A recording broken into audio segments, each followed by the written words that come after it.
ভারতবর্ষের একটা ছোট্ট প্রদেশ গুজরাটের একটি প্রত্যন্ত গ্রাম জুলাসান থেকে দীপক পান্ডিয়া নামে এক ভদ্রলোক মেডিকেল ইন্টার্নশিপ করতে আমেরিকা পাড়ি জমিয়েছিলেন।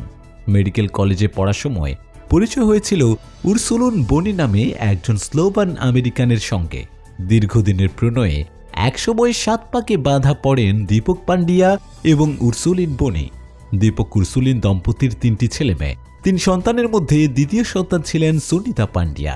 সুনিতার জন্ম 19 সেপ্টেম্বর 1965 সালে ইউএসের ওহিও রাজ্যের ইউক্লিডে। ছোট্টবেলা থেকেই আকাশের দিকে তাকিয়ে থাকতেন আর ভাবতেন, আমিও একদিন উড়াল দেব। বাবা ছিলেন বিখ্যাত নিউরো অ্যানাটমিস্ট।